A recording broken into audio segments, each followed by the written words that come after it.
ದೇವೇಗೌಡರಿಗೆ ಜೊತೆಗೆ ನಾನು 20 ವರ್ಷದ ಹುಡುಗ, ನಾನು ಸೇರಿಕೊಂಡವನು. ನನಗೀಗ 73 ವರ್ಷ. ದೇವೇಗೌಡರು ಚೆನ್ನಮ್ಮನವರು ಅಂದರೆ ನಾವು ಅವ್ರನ್ನ ತಂದೆ ತಾಯಿಯಂತ ಇಟ್ಕೊಂಡು ಪೂಜ್ಯ ಭಾವನೆಯಿಂದ ಗೌರವಿಸ್ತವರು. ಅವರ ಆಶೀರ್ವಾದ, ಅವರ ಕೃಪೆ, ಅವರ ಕೈತುತ್ತಿನ ಅನ್ನ ತಿನ್ಕೊಂಡು ಬೆಳೆದವರು ನಾವು. ಇವತ್ತು ನಾನು ನಮ್ಮ ತಾಯಿ ಕಳ್ಕೊಂಡಿದ್ದೀನಿ. ಆದರೆ ನಮ್ಮದು ರಾಜಕಾರಣಕ್ಕೆ ಹೊರತಾಗಿ, ರಾಜಕೀಯ ಬಿಟ್ಟು ನಾನು ದೇವೇಗೌಡರು ಚೆನ್ನಮ್ಮನವರು ಅಂದರೆ ಒಂದು ಕುಟುಂಬದ ಥರ ನಾವೆಲ್ಲ ಇದ್ದವರು.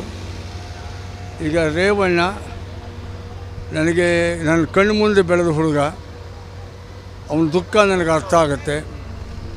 ಜಿಲ್ಲಾ ಪಂಚಾಯತಿ ಸದಸ್ಯನಾದಾಗ ಈ ಕ್ಷೇತ್ರದ ಒಳಗಡೆ ಮೊಟ್ಟ ಮೊದಲಿಗೆ ಸಾರ್ವಜನಿಕ ಬದುಕಿಗೆ ಬಂದವನು. ತಾಯಿ ಕೃಪೆಯಿಂದ ಬೆಳೆದವನು. ತುಂಬ ಕಣ್ಣೀರು ಹಾಕ್ತಾಯಿದ್ದಾನೆ. ನಾನು ಇಷ್ಟೊತ್ತು ತನಕ ಅವನು ಸಮಾಧಾನ ಮಾಡೋದೇ ಆಯಿತು, ಧೈರ್ಯ ತುಂಬಿದೆ. ಈಗ ಅಗಲಿದ್ದಾರೆ, ಮುಂದಿನ ಕರ್ತವ್ಯ ಮಾಡಬೇಕು. ಸುಮಾರು 32 ಎಕರೆ ಪ್ರದೇಶ ಇದು. ಹಾಗಾಗಿ ವಿಸ್ತಾರವಾದ ಜಾಗ ಇರೋದರಿಂದ ಎಷ್ಟೇ ಜನ ಬಂದರೂ ವ್ಯವಸ್ಥಿತವಾಗಿ ದರ್ಶನಕ್ಕೆ ಅನುಕೂಲ ಆಗಬೇಕು ಅಂಥೇಳಿ ನಿನ್ನೆ ರಾತ್ರಿ 11 ಗಂಟೆಯಿಂದ ಒಂದೇ ಸಮನೆ ವ್ಯವಸ್ಥೆಗಳಾಗ್ತಾಯಿದೆ.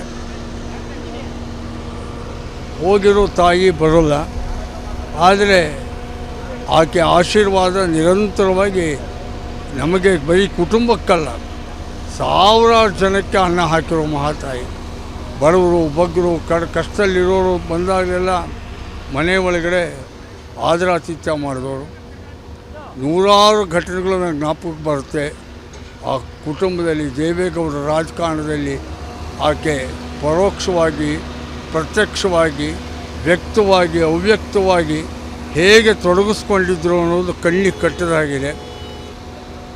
ತುಂಬ ನೋವಿದೆ. ನಿನ್ನೆ ನಾನು ಸುಮಾರು ಹೇಳಿದ್ದೀನಿ ಆ ತಾಯಿಯ ಒಂದು ವೈಖರಿ, ಕುಟುಂಬದ ಹಿಡಿತ, ದೊಡ್ಡ ಕುಟುಂಬನ ಸಾಕಿ ಸಲಹಿದ ರೀತಿ, ಹಮ್ಮು ಬಿಮ್ಮು ಇಲ್ಲವೇ ಇಲ್ಲ. ಇವತ್ತು ಒಬ್ಬರು ಜಿಲ್ಲಾ ಪಂಚಾಯತಿ ಮೆಂಬರ್ ಹೆಂಡತಿ ಮಾತಾಡ್ಸೋಕ್ಕಾಗಲ್ಲ ನಾವು. ಅಂಥದ್ರೊಳಗಡೆ ಪ್ರಧಾನಮಂತ್ರಿಯ ಹೆಂಡತಿ, ಮುಖ್ಯಮಂತ್ರಿಯ ಹೆಂಡತಿ, ಉಡುಗೆ ತೊಡುಗೆ ಏನು ಅದರ ಬಗ್ಗೆ ಕಾಳಜಿ ಇಲ್ಲ.